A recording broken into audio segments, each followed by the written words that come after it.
Bok mali prijatelji, danas je poseban dan i mali Medo Miki ima jednu lijepu priču za vas.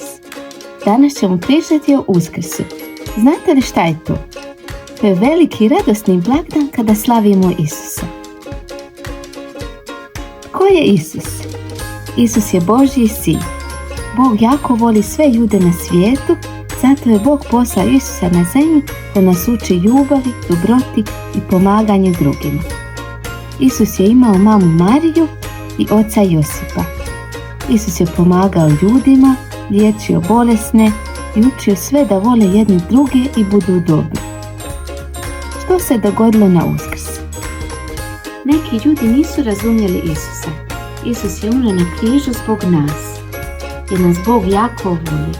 Nakon toga, njegovi prijatelji su ga stavili u grob. Ali dogodilo se nešto čudesno. Treći dan, rano ujutro, 3 žene su došle do groba.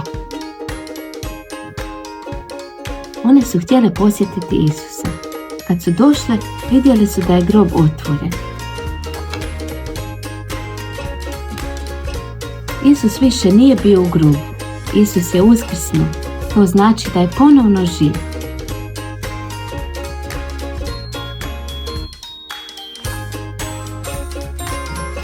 A sada ćemo pričati malo o tradicijama.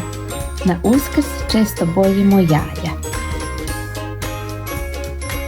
Jaja nas posjećaju na novi život, radost i nadu. Koliko tu vidite jaja? 1, 2, 3, tako je.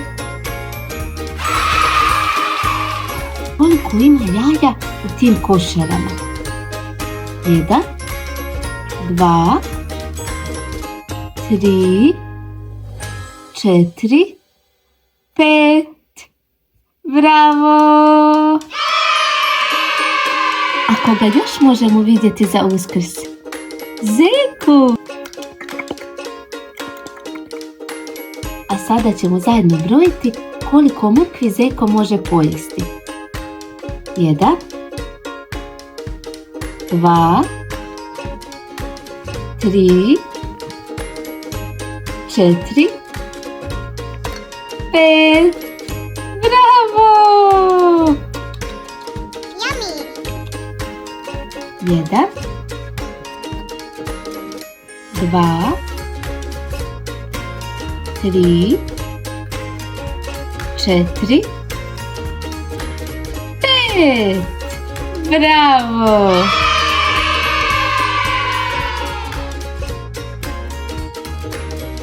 Ne možeš pojesti 3 zeca, samo 1, ok?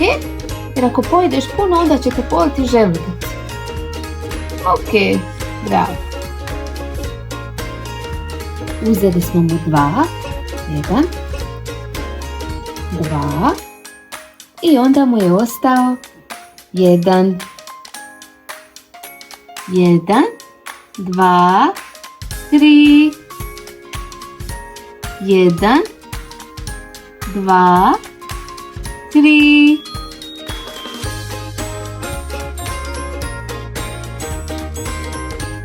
Jedan, 2, 3, 4, 5.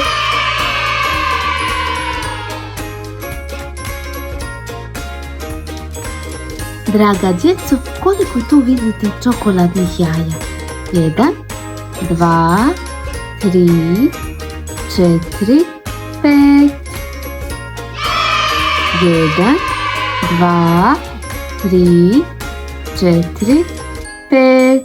A sada, koliko je malenih jaja kokica sakrila?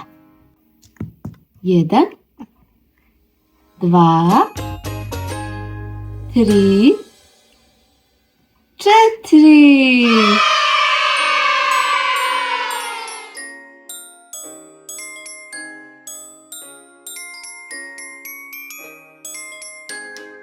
Pa, pa.